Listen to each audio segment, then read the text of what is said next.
Olá, queridos, graça e paz. Estamos aqui para darmos continuidade, ao nosso momento de estudo da palavra.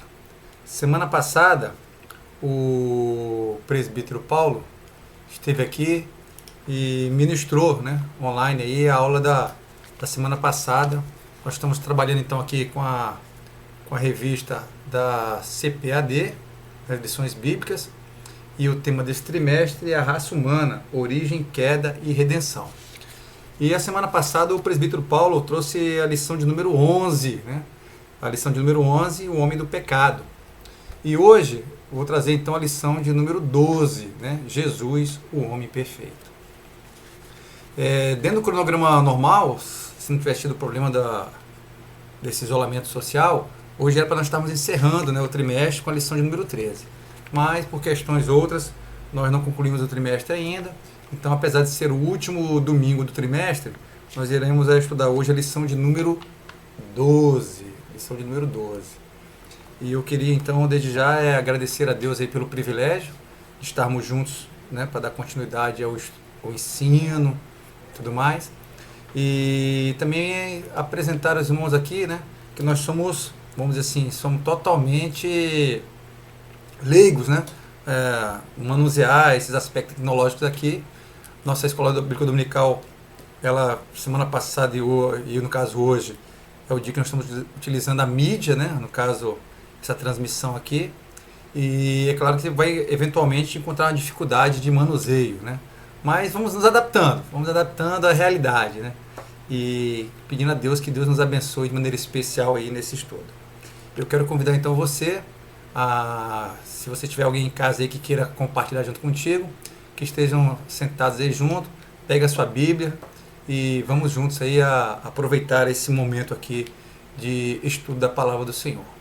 Eu queria então orar neste momento, agradecendo a Deus pelo privilégio de estarmos juntos nesta hora. Senhor, eu quero te agradecer, Senhor Deus, o privilégio, junto com os meus amados irmãos, termos essa oportunidade de compartilhar a Tua palavra. A Tua palavra é a palavra da verdade, Senhor, e ela faz grande mudança na nossa vida. Por isso, Senhor Deus, nos abençoa. Mas não somente nós, mas onde quer que haja um grupo, ó Pai, pelo Brasil e pelo mundo afora, estudando a Tua palavra, quer seja, Deus, utilizando de meios tecnológicos, que o Senhor também os abençoe de maneira especial. Que o Senhor, ó Deus, transborde graça sobre cada um de nós, abençoe cada família, em nome de Jesus. Amém. Glória a Deus. Então, para facilitar, vou aproveitar aqui, vou ficar aparecendo ali no cantinho do vídeo, e fazer com que os irmãos também tenham acesso, então, aos nossos slides. Então, essa é a ideia. Essa vai ser a ideia aí de participarmos da escola dominical. Aqueles que já me conhecem, sabem que eu sou um apaixonado pela escola dominical. E eu tenho sempre o desejo no coração e esse sentimento, desde a época que hoje o atual pastor Davi, que está em Brasília, mas era o nosso grande presbítero Davi, nós labutávamos nessa seara e eu sempre tive esse sentimento no coração, ou seja, ame a palavra de Deus e serás acolhido por ela. Em que momento? Em momento oportuno.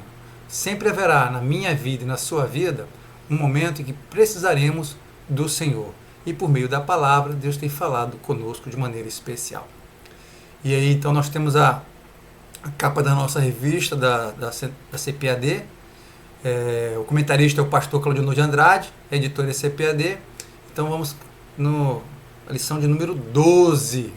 Mas antes de entrar na lição propriamente dita, eu gosto de vez em quando mostrar alguns vídeos na escola dominical. Quem assiste lá a gente presencialmente sabe, a gente coloca algum vídeo ou faz alguma situação interessante. E eu queria começar então com uma curiosidade. Você sabia por que a expiação de Cristo é conhecida como expiação vicária? Por que é conhecida como expiação vicária? O que você entende por isso? O que seria ser vicário? A questão do vicário para você. E vicário, pode colocarmos aqui, nada mais é que é uma expiação diferente da expiação pessoal. A expiação pessoal é quando a parte ofensora, no caso, é providenciada pela parte ofensora, ou seja, ela faz uma expiação pessoal. Quando a expiação é feita pela parte ofendida, ela é uma expiação vicária, que vicária é substituição, substituído, né? Então, no caso da expiação pessoal, ela exclui o quê? O elemento da misericórdia. Mas a expiação vicária, né? Você pode ler isso lá em Berkhoff, no livro de Teologia Sistemática de Berkhoff fala a respeito disso também. Shedd também comenta a respeito disso. E você vai ter um entendimento então que nada mais é que um substituto, mas não apenas um substituto qualquer. É um substituto que age que? Com misericórdia. Então, ou seja, então a expiação pessoal excluiria o elemento de misericórdia. E a vicária ela representa a mais elevada forma de misericórdia. E eu vou ler o texto aqui de Isaías 53, até está aí, Isaías 53, 6, que diz bem assim: todos nós andamos desgarrados como ovelhas, cada um se desviava pelo seu caminho, mas o Senhor fez cair sobre ele a iniquidade de nós todos. Outro texto também, que nós leremos agora, é o livro de Hebreus, capítulo 9, o versículo 28, que diz bem assim: assim também Cristo, oferecendo-se uma vez para tirar os pecados de muitos, aparecerá segunda vez sem pecado aos que o esperam para a salvação. Então, fica aí essa curiosidade aí do termo de expiação de Cristo, é conhecido como expiação vicária. Porque, além de ser substituto, ou seja, está substituindo, ele age com misericórdia. E a lição de hoje, ela é Jesus, homem perfeito. O texto básico está em Lucas, capítulo 2, versículo 20, do versículo 40 ao 52. E o nosso textuário é, inclusive, o último versículo dessa leitura que faremos. E a leitura em Lucas 2, a partir do versículo 40, diz bem assim: o menino crescia e se fortalecia em espírito, cheio de sabedoria, e a graça de Deus estava sobre ele. Ora, todos os anos iam seus pais a Jerusalém, à festa da Páscoa. E tendo eles já 12 anos, subiram a Jerusalém, segundo o costume do dia da festa. E regressando eles, terminados aqueles dias, ficou o menino Jesus em Jerusalém, e não o souberam seus pais. Pensando, porém, eles que viria de companhia pelo caminho, andaram um caminho de um dia, e procuravam-no entre os parentes e conhecidos. E como não o encontrassem, voltaram a Jerusalém em busca dele. E aconteceu que, passados 3 dias, o acharam no templo, assentado no meio dos doutores, ouvindo-os e interrogando-os. E todos os que ouviam admiravam a sua inteligência e respostas. E quando o viram, maravilharam-se e disse-lhes sua mãe: filho, por que fizestes assim para conosco?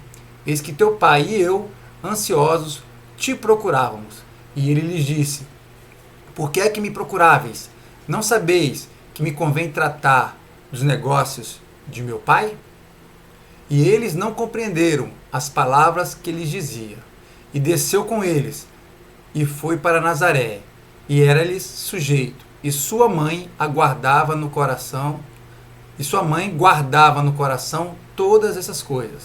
E crescia Jesus em sabedoria, em estatura e em graça para com Deus e os homens. Então esse versículo 52 é o texto áureo. E crescia Jesus em sabedoria e em estatura e em graça para com Deus e os homens.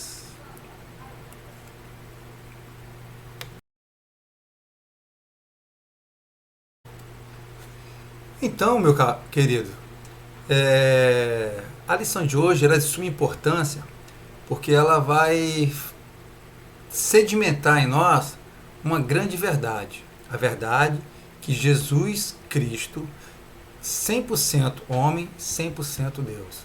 Ou seja, é algo que é inclusive difícil as pessoas compreenderem a respeito disso, né? Como é que pode situação dessa, essa união? Não é possível, ele não deve ser só Deus, ou ele deve ser Deus e homem, não. E essas coisas vão misturando. E é esse assunto que nós vamos tratar então na lição de hoje. De uma maneira simples, de uma maneira bem tranquila, né? Mas é fundamental, então, nós temos esse entendimento, que Jesus, como ser humano perfeito, e não foi apenas vamos dizer assim, apareceu, algo aparente, não. Ele fez homem sim, em tudo semelhante a nós, mas com um grande detalhe, né? Não pecou, graças a justamente o que? Ao fato dele não ter cometido o pecado, é justamente a questão de ser possível ele se oferecer como sacrifício por cada um de nós, ok? Então as naturezas divina e humana estão completamente unidas. Então nós vamos tratar o assunto hoje nesses 3 pontos aí. Vamos falar um pouco primeiro, está invertendo a posição, vamos falar primeiro a respeito da divindade de Jesus, depois sobre a humanidade de Jesus e por fim eu quero tratar então a questão dessa união, ou seja, essa união aí que é conhecida como união hipostática a respeito de Jesus. Ok? E o texto então que eu queria começar lendo então, mais uma vez, né? Está em 1 João capítulo 4, versículo 1 a 3. Olha que interessante esse texto. Amados, não creais a todo espírito, mas provai se os espíritos vêm de Deus. Porque muitos falsos profetas têm saído pelo mundo. Nisto conheceis o Espírito de Deus. Todo espírito que confessa que Jesus Cristo veio em carne é de Deus. E todo espírito que não confessa a Jesus não é de Deus, mas é o espírito do anticristo, a respeito do qual tendes ouvido que havia de vir, e agora já está no mundo. A própria palavra do Senhor aqui, né? O apóstolo João aqui, né? Ele menciona a respeito disso, ou seja, já existia antigamente, no início, né, da era cristã, justamente essa dúvida, né? Essas perguntas. E tinha muitas pessoas que não acreditavam que Jesus seria o Messias, ele teria a característica de divindade. E é por isso então que está bem claro aqui na Escritura a respeito disso, ou seja, todo espírito que confessa que Jesus Cristo veio em carne é de Deus. É necessário confessarmos que Jesus Cristo veio em carne, né? E todo espírito que não confessa não é de Deus. E então por isso que nós vamos tratar então dessa importância aí da questão da divindade do Senhor e tudo mais, né? E é bom nós termos em mente, né, que Jesus Cristo é plenamente e completamente divino. Também Jesus é plenamente e completamente humano.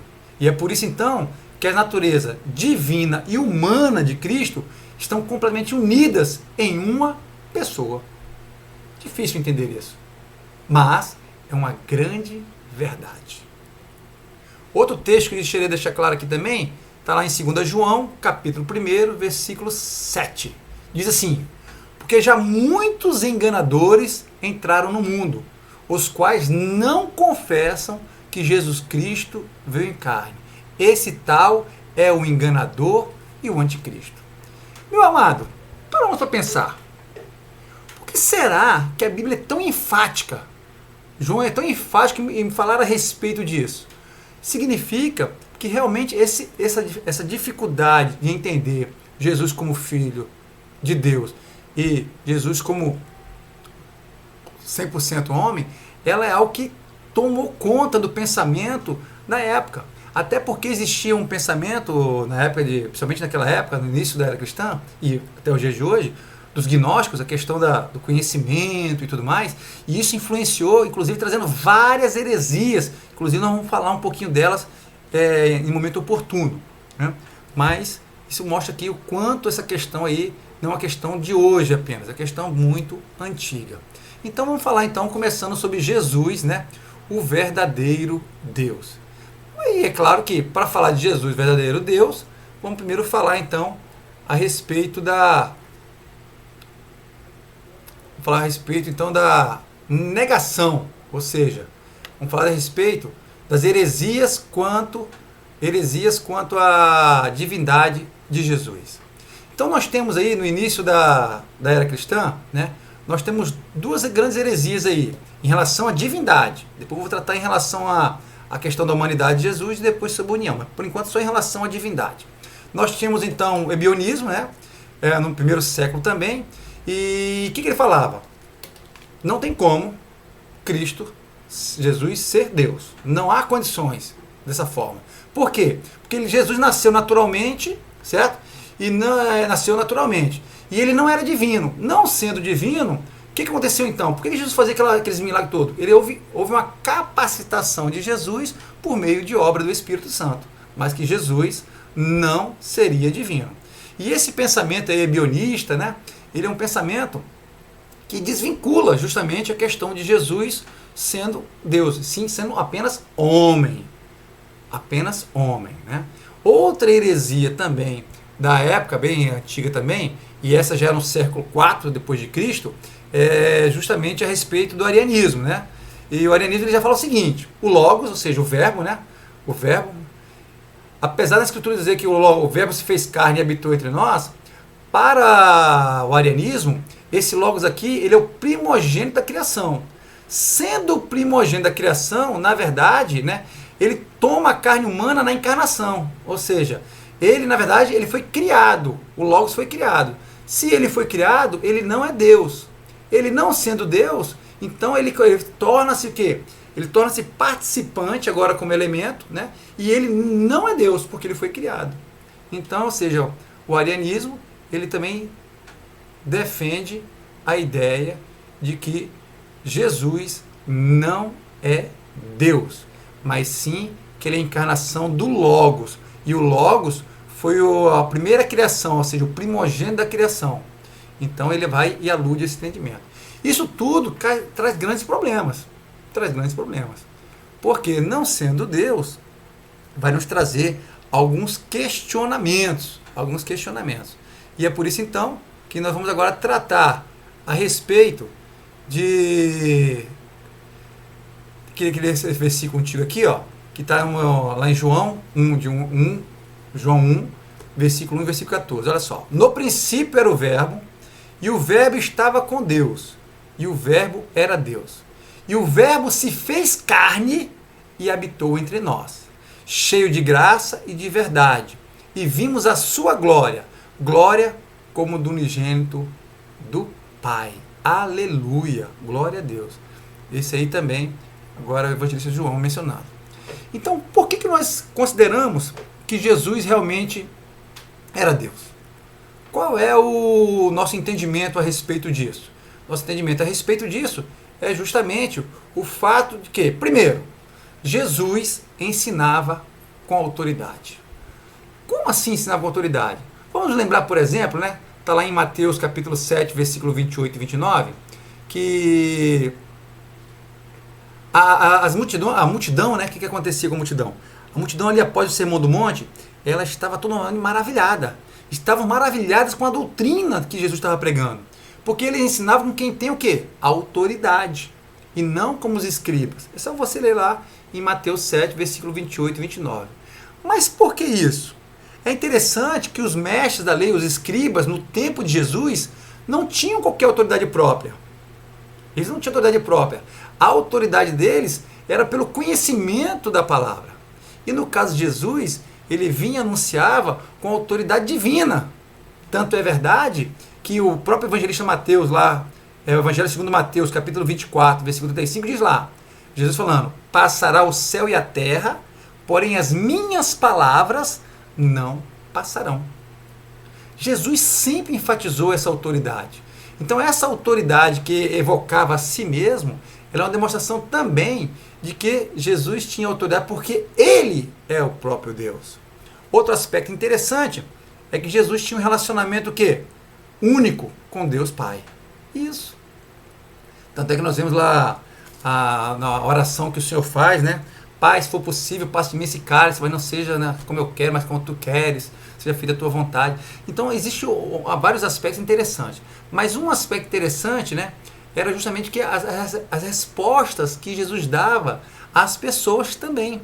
Então, esse relacionamento é muito interessante. Por exemplo, aí, né, Lucas 2, versículo 49, inclusive aquele texto, né, que nós até lemos agora na lição, é o texto de que Jesus está no templo, ele está ali aprendendo, fazendo perguntas lá para o povo que está reunido ali na sinagoga e tudo mais.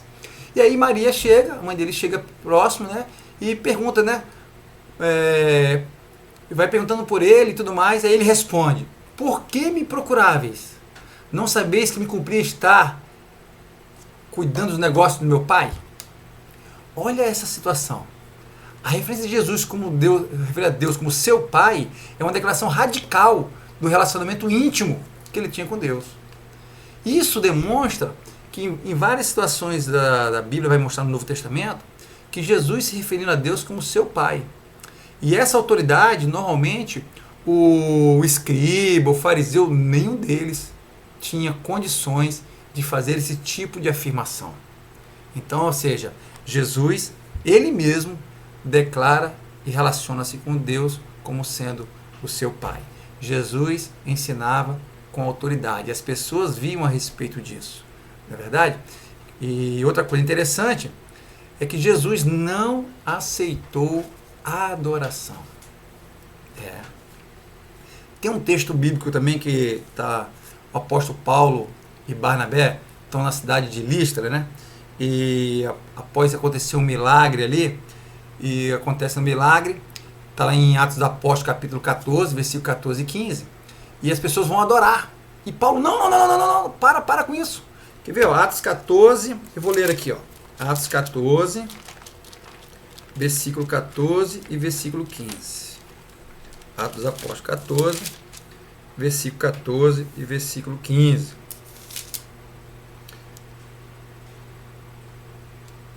Vou ler a partir do versículo 13. Então, Atos dos Apóstolos, capítulo 14, versículo 13 ao 15. E o sacerdote Júpiter, cujo templo estava em frente da cidade, trazendo para a entrada da porta touros e grinaldas, queria com a multidão sacrificar-lhes.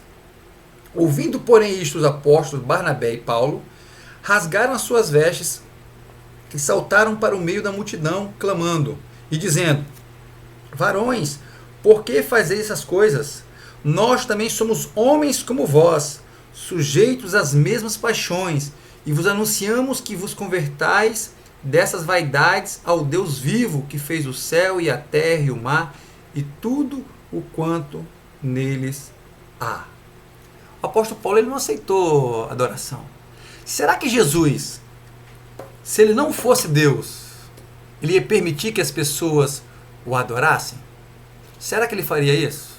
Se nós olharmos na Escritura, vai ver lá em Mateus 14, 33, Mateus 28, versículo 9 e 17, né? Então Jesus, ele permite que as pessoas o adoram. E é interessante o seguinte, o fato de um judeu monoteísta, ou seja, Jesus vivia ali naquele ambiente todo, né? Sentimento da época como um todo. Ele ia permitir aceitar a adoração? Não ia aceitar, de forma alguma. E se ele aceita, é porque realmente ele possui uma identidade divina. Então, um outro argumento a respeito de Jesus ser verdadeiro Deus é, além de ensinar com autoridade, além do relacionamento, né, além de profecias do Antigo Testamento a respeito da figura do Messias como sofredor, tudo aquilo que acontecer com ele, a maneira do nascimento, o nascimento virginal, o próprio nome, Emanuel, Deus conosco. Então são várias situações que a Bíblia relata, tanto no Antigo quanto no Novo Testamento, que apontam para Jesus como sendo verdadeiro Filho de Deus, ou seja, aludindo à sua, o quê? A sua divindade. Outra coisa interessante, né, são os atributos de Jesus.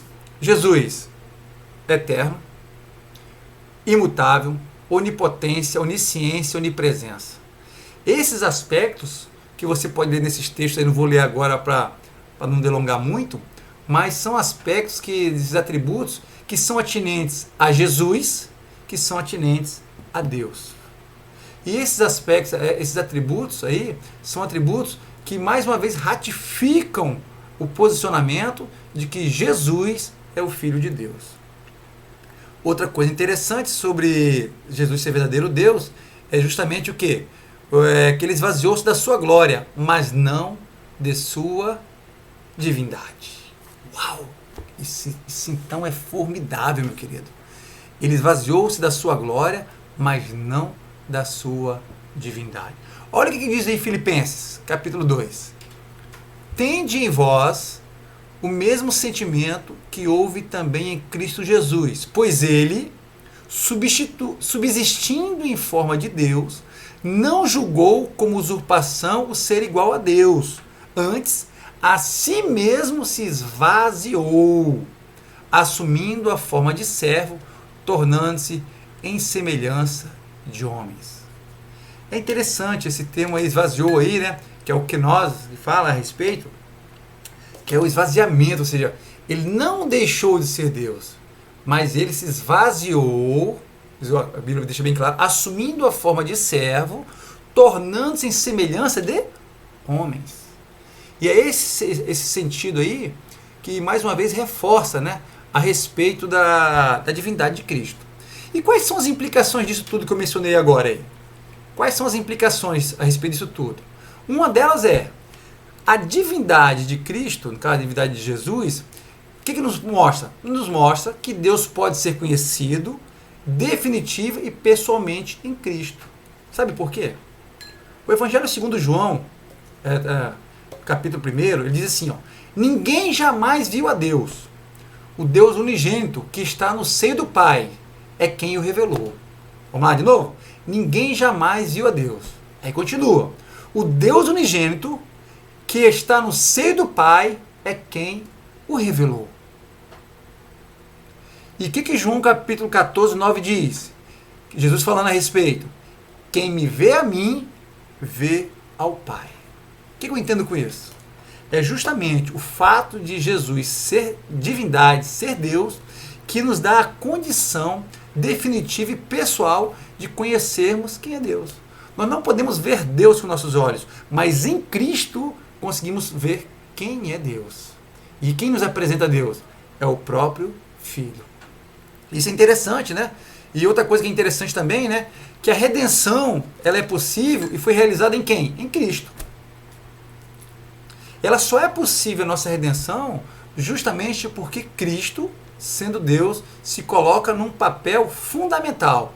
Olha o que diz aí 1 Timóteo 2,5. 1 Timóteo 2,5. Vou ler aqui. 1 Timóteo capítulo 2, versículo 5. Porque há um só mediador, há um só Deus e um só mediador entre Deus e os homens, Jesus Cristo, homem. Olha que maravilha.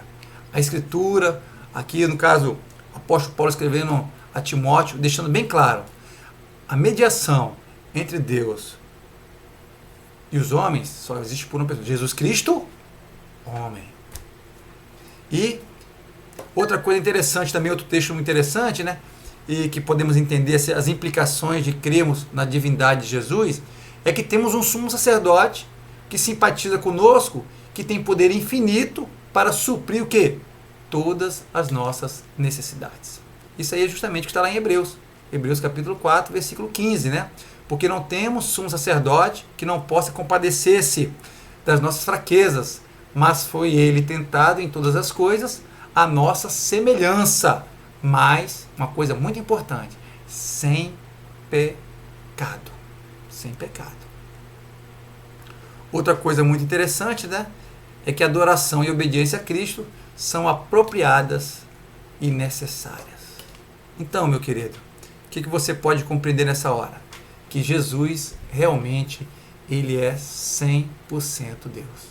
Vimos aí, então, várias situações, só voltando aqui, ele ensinava com autoridade divina, o Senhor tinha um relacionamento único com Deus Pai, ele não aceitou a adoração, os próprios atributos de Jesus, ele esvaziou-se da sua glória. Lemos alguns textos aqui no Novo Testamento, a própria Bíblia no Antigo Testamento aponta para Jesus, e são todos esses fatores que nos levam à convicção. Não tenha dúvida, meu querido, não tenha dúvidas a respeito de que Jesus é 100% Deus.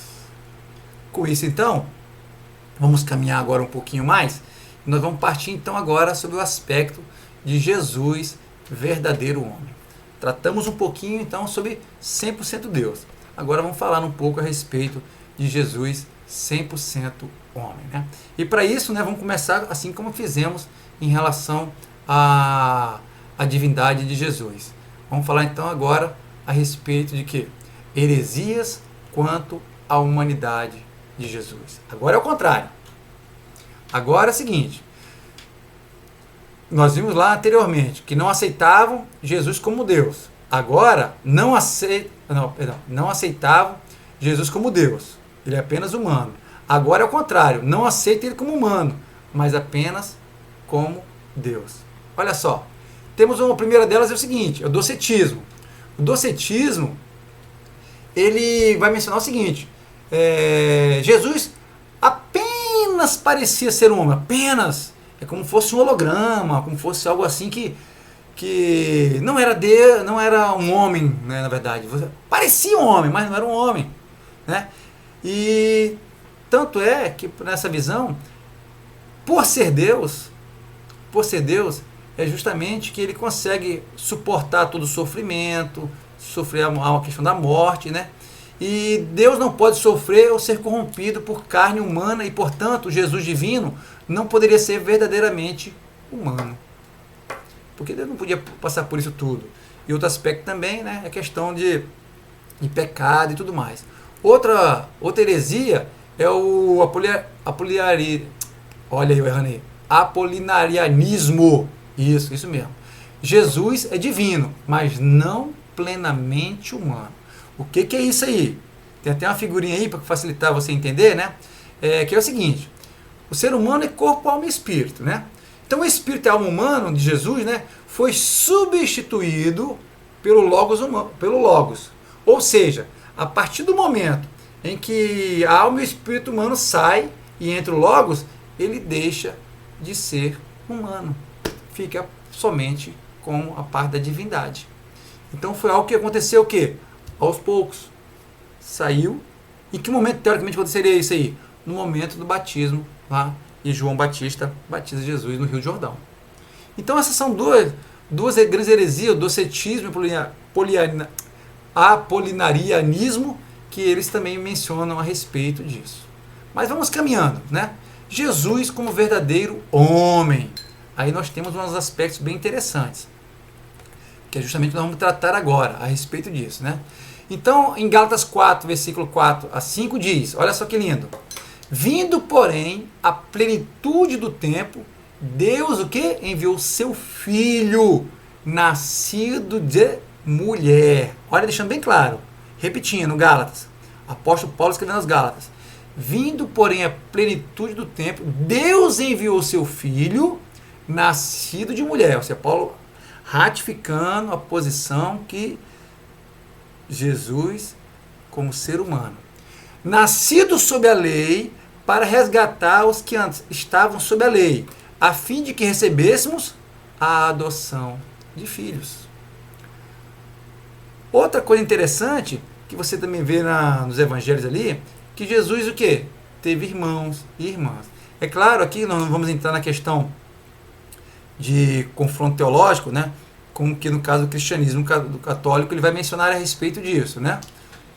Mas pela ipsilita ali da letra ali da escritura, deixa bem claro ali a respeito de que Jesus teve irmãos e irmãs. Então, ou seja, naturalmente, né, a posição que acontece com os seres humanos. Outra coisa interessante, né, é que Jesus possuía um corpo humano e ele experimentou várias fases. Aí tem até aquelas brincadeiras, né? Jesus brincou quando criança. Jesus comeu comidas infantis. Jesus experimentou crescimento.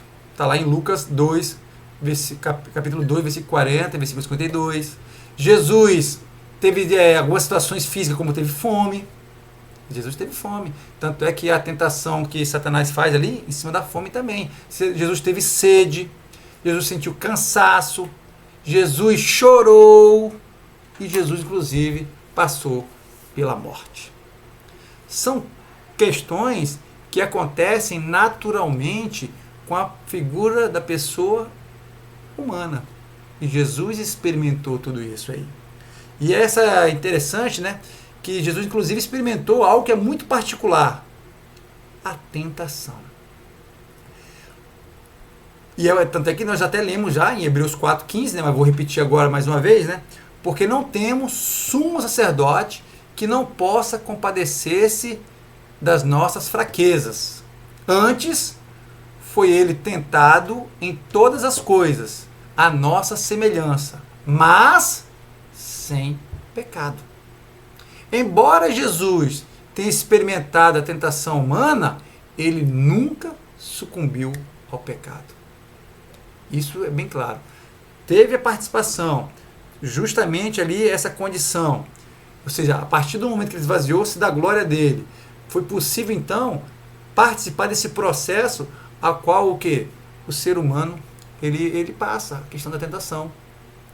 E é interessante notarmos quais são as implicações da humanidade de Cristo em relação a tudo isso aí que eu mencionei aqui agora. Teve nascimento humano, possui um corpo, teve necessidades básicas, passou fome, sede, sentiu cansaço, chorou, né?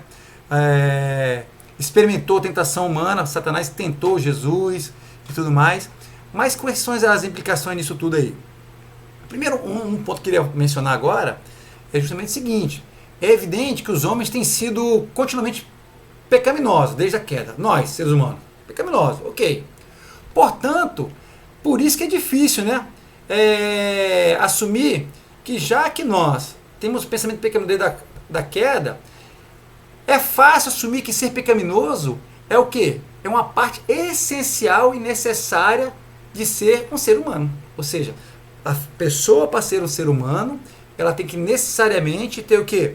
Ter a questão do pecado na sua vida. Mas isso não é verdade. Isso não é verdade, porque Jesus era humano e ainda assim ele não pecou. O fato que ele se tornou homem revela a natureza da verdadeira humanidade. O que isso quer dizer? A verdadeira humanidade, aquilo que somos eu, você, deveria ser idêntica à que Adão era antes do pecado, ou seja, sem pecado nenhum. Então Jesus, até como fazendo parada como o segundo Adão, né, vamos dizer assim, o último Adão, na verdade, o último Adão, ele na verdade, né, ele traz esse aspecto de que a natureza plena sem pecado, que era o que era para acontecer conosco. A verdadeira situação da humanidade, sem pecado nenhum. E aí que é interessante, a humanidade de Jesus habilita a sua obediência representativa ao nosso favor. Como assim? Olha só o que diz Romanos, capítulo 5, versículo 18 e versículo 19. Vamos lá. Romanos, vou abrir aqui Romanos, capítulo 5, versículo 18 e versículo 19. Pois, assim como por uma só ofensa veio o juízo sobre todos os homens para a condenação, assim também por um só ato de justiça veio a graça sobre todos os homens para a justificação devida. Ao versículo 19. Porque como pela desobediência de um só homem, muitos foram feitos pecadores, assim pela obediência de um, muitos serão feitos justos. Glória a Deus. Glória a Deus. Jesus, ou seja, sofre, mas não peca, e ele demonstra qual tem que ser a verdadeira natureza humana, ser sem pecado, e ele dá a vida por nós. Isso é formidável. Outra coisa interessante, é por causa da humanidade de Jesus que ele pode verdadeiramente ser um sacrifício substitutivo pela raça humana. Isso Hebreus vai dizer bem claramente. Hebreus capítulo 2, versículo 17. Por isso mesmo convinha que em todas as coisas se tornasse semelhante aos irmãos, para ser misericordioso e fiel, sumo sacerdote nas coisas referentes a Deus e para fazer propiciação pelos pecados do povo. Olha que maravilha. A humanidade de Jesus faz dele o único mediador entre Deus e o homem. Glória a Deus. Isso é lindo demais, meu querido. Ou seja, essa situação de Jesus ser 100% homem é que nos dá a condição dele ser o nosso mediador. Porquanto, diz lá o apóstolo Paulo também escrevendo a Timóteo, capítulo 2, versículo 5, nós já mencionamos, porque há um só Deus e um só mediador entre Deus e homens. Quem? Cristo Jesus, homem. Olha que maravilha, o apóstolo Paulo ratifica isso. Outra coisa interessante, né, é que, vou até colocar aqui, separei aqui para ler aqui junto, né, está lá em 1 Pedro, capítulo 2, versículo 21, né, porquanto para isto mesmo foste chamados, pois que também Cristo sofreu em vosso lugar, deixando-vos exemplo para seguirdes os seus passos. Jesus, sendo 100% homem, ele nos deixa um grande exemplo e modelo de vida como caráter, como conduta, para termos nossos dias. Não há a desculpa nossa de achar, não, para Jesus era mais fácil, afinal de contas, ele também era Deus, meu querido. Jesus veio nos dar grandes ensinamentos de misericórdia, de amor ao próximo, de compaixão, de envolvimento interpessoal. Tantas maravilhas o Senhor Jesus nos deixou como exemplo, meu amado. Quantas maravilhas o Senhor Jesus nos deixou como exemplo. E é por isso, então, que eu fico muito feliz quando nós vamos tratando a respeito da figura de Jesus, podemos olhar essa questão dele 100% Deus, 100% homem. Tá, presbítero, agora tudo bem. Eu posso até, você pode até rever aquilo que nós já mencionamos anteriormente, ver e rever esse vídeo, fazer comparações. Mas e agora? Eu sei, Jesus 100% Deus, Jesus 100% homem. Como isso se une? Como é que isso, uma única pessoa? Como é que isso se une? E aí é justamente o que nós vamos falar como Jesus, o homem perfeito. E esse aspecto, Jesus, o homem perfeito, e nós vamos falar que, partindo da mesma linha, né, que fizemos anteriormente, nós vamos também falar sobre essa situação de que negam também essa unidade também. Também teve heresias. Uma delas é justamente o monofisismo, ok? O monofisismo. O que ele dizia? Que Jesus era divino, não humano. De forma nenhuma Jesus era humano, apenas divino. Por quê? Jesus possuía apenas uma natureza, a divina. A divina. A natureza humana de Jesus foi virtualmente absorvida por sua divindade em sua encarnação, deixando apenas o revestimento. Ou seja, então Jesus, quando vem aqui, ele vai e retira, naturalmente vai tirando, pronto, acabou. Tomou conta. E aí é um paralelo, até que já falamos anteriormente também. Outra heresia é o nestorianismo, né? Que ele diz que Jesus é divino e humano, mas separadamente. Ou seja, isso também não aplica a situação dos dois estarem juntos. E aí nós temos então a natureza humana e divina de Jesus. Foram completamente separadas na encarnação. De que forma? Maria era portadora de mãe de Cristo, ou seja, do ungido. Cristo, né? Messias, ungido, né? Então Maria era o quê? A portadora de Cristo, não a portadora de Deus. Então, são situações distintas. Divino e humano são totalmente separadas. A natureza humana e divina não podem ser misturadas. Esse pensamento de natureza humana e divina não ser misturada, ele também tem uma influência muito grande dos gnósticos, né? E justamente também pelas questões porque é o seguinte, né? A questão da carne, né? A carne, ela, por tendência natural, ela é má. Natureza má. Se Deus tem a predominante características boas, não é possível coadunar a ideia de que aquilo que é bom se molde aquilo que é mal. Então, ou seja, não há possibilidade nenhuma de que Deus, sendo bom, esteja inserido no corpo onde a sua natureza já é má. Então, mediante isso, não teria condições de haver essa coadunação entre divindade e humanidade. Então é uma dificuldade que realmente as pessoas têm de pensar a respeito. E é por isso então que na teologia, né, nós vamos fazer o seguinte: como é que se une então esses dois conceitos de divindade de Jesus, né, e a humanidade de Jesus? Conhecemos então como a união hipostática. Tem até esse quadrinho aí para facilitar o entendimento, né, a pessoa de Cristo. Ele é 100% Deus, 100% homem. E o que quer dizer união hipostática? É que forma uma só natureza, ou seja, essa união é uma natureza hipostática. Que isso quer dizer, então, que realmente é totalmente possível na pessoa de Jesus ter 100% homem, 100% Deus. Ok? E aí, é justamente que nós queremos ler esses dois textos aqui, ó. Esses dois textos interessantes.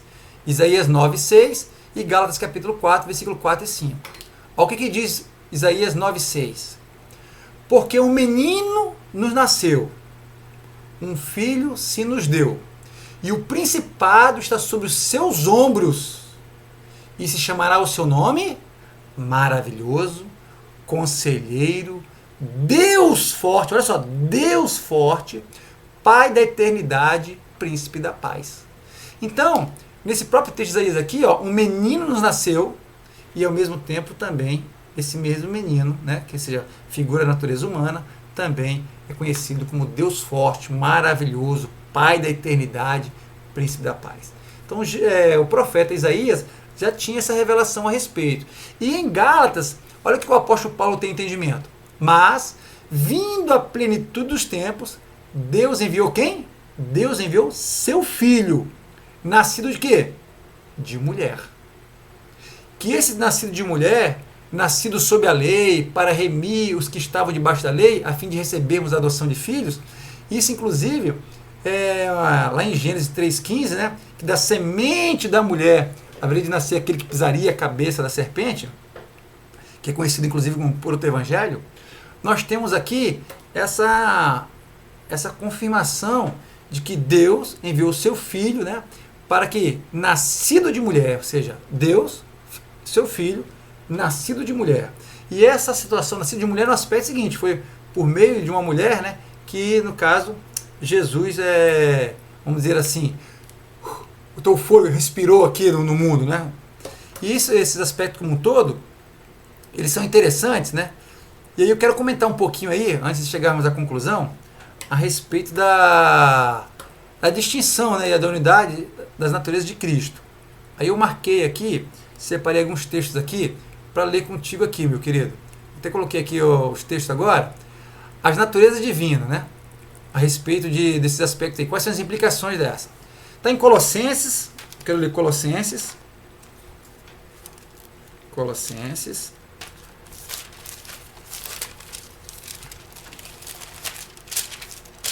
Colossenses, eu marquei aqui o capítulo 1, versículo 19 e 20.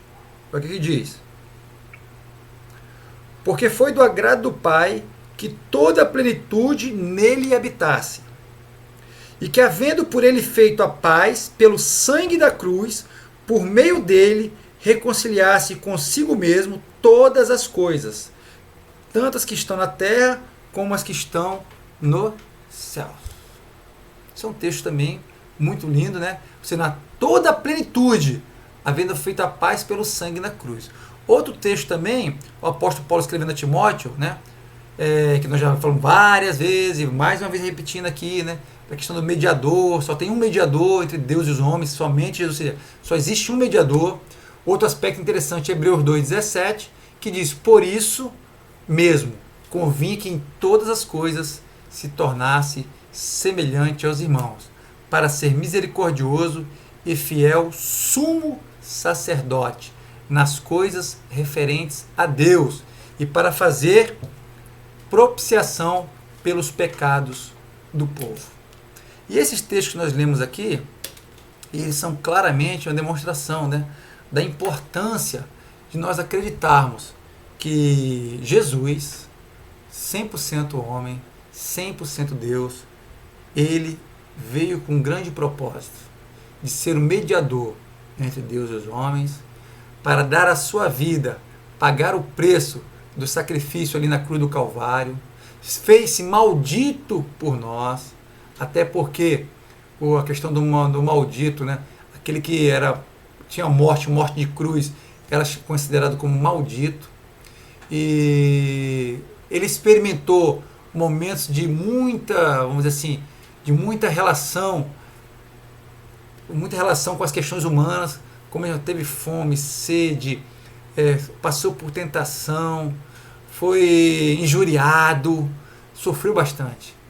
Jesus também fez grandes milagres, sinais e prodígios. Jesus falava com autoridade que vinha do alto, tinha intimidade com Deus, esvaziou-se da sua glória, mas não deixou de ser Deus. É claro que para alguns isso pode trazer até a dificuldade. Para Jesus foi fácil. Foi fácil resistir às tentações, afinal de contas ele era Deus. Mas é por isso, meu querido, que ele era 100% homem. Para que não houvesse justamente esse argumento de que, não sendo um homem, fica fácil para receber. Mas aí que o apóstolo Paulo, escrevendo aos Hebreus, menciona a respeito disso, né? Porque temos um sumo sacerdote que experimentou, Jesus experimentou as mesmas dificuldades, as mesmas limitações que a gente, para que ele tenha plenas condições de que e realmente ser aquele que intercede por nós. E de uma maneira bem simples, ou seja, essa forma que nós estamos utilizando aqui da escola dominical, é uma maneira simples, né? Mas é uma maneira inovadora nossa aqui também, que aos pouquinhos nós vamos aperfeiçoando, né? E aí, para concluir essa lição, queria deixar apenas esse comentário aqui, olhando firmemente para Jesus, o autor e consumador de nossa fé. Chegaremos à estatura de varão perfeito. Isso. Olhe para Jesus como justamente que o autor e consumador da nossa fé. Creia que Jesus é 100% homem, 100% Deus. Até porque, se você tiver um pensamento diferente, você vai estar contrariando justamente aquilo que está escrito. Eu vou voltar aqui para nós lermos aqueles primeiros textos que nós lemos, assim que nós iniciamos a escola dominical. Está aqui, deixa eu voltar aqui os textos. Vou ler aqui.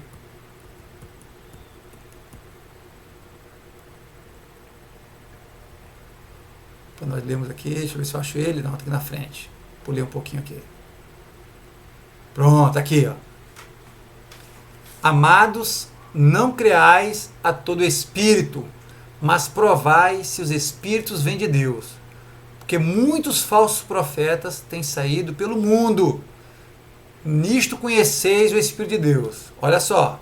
Todo espírito que confessa que Jesus Cristo veio em carne é de Deus. E todo espírito que não confessa a Jesus não é de Deus. Outro, já muitos enganadores entraram no mundo, os quais não confessam que Jesus Cristo veio em carne. Esse tal é o enganador e o anticristo. Bem sabemos nós que o pecado teve origem por meio de um homem. E também, por meio de um homem, nós alcançamos a nossa remissão dos pecados. Por isso é importante nós, primeiro, reconhecermos que somos pecadores.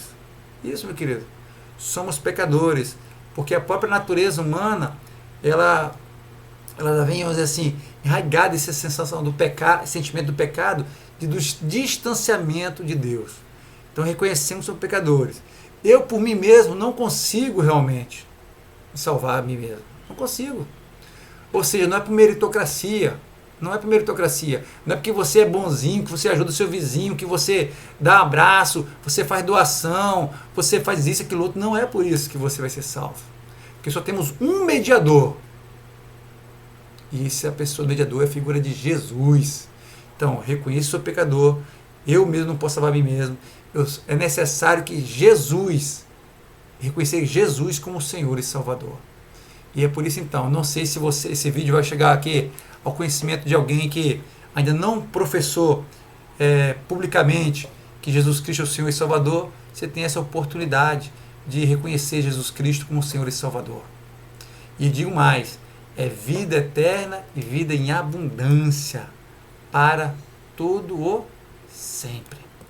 E voltando então à parte final dos slides, como eu estava comentando, só passando aqui de novo. Esse vídeo posteriormente você pode rever ele, ver os textos bíblicos aí a respeito. E quem me conhece, né, sabe que na escola dominical eu sempre termino com esse slide. Normalmente na escola dominical presencial eu sempre passo alguns vídeos aí, a gente passa alguns vídeos para ilustrar melhor a aula e tudo mais. E você inclusive é nosso convidado, tá? Então, normalmente aos domingos, né, pela manhã, às 9 horas da manhã, na Igreja Evangélica Manancial de Vida, em Itaipu, ali em frente ao Shopping Ibiza, nós temos a escola dominical. Lá temos o presbítero Paulo, excelente professor. Temos o pastor Denizar também, excelente, pastor presidente, excelente administração. E tem sido uma benção. E para reflexão, né? Eu gosto de colocar essa figura aí. O que adianta o mundo te ver assim, bonitão por fora, mas aos olhos de Deus, sabemos que não podemos enganar o Senhor. Não podemos enganar o Senhor. E por fim, quero deixar a programação da nossa semana agora, né? Que nós estamos na... Não sei em que momento você está vendo esse vídeo, se for agora durante o período desse isolamento social, né?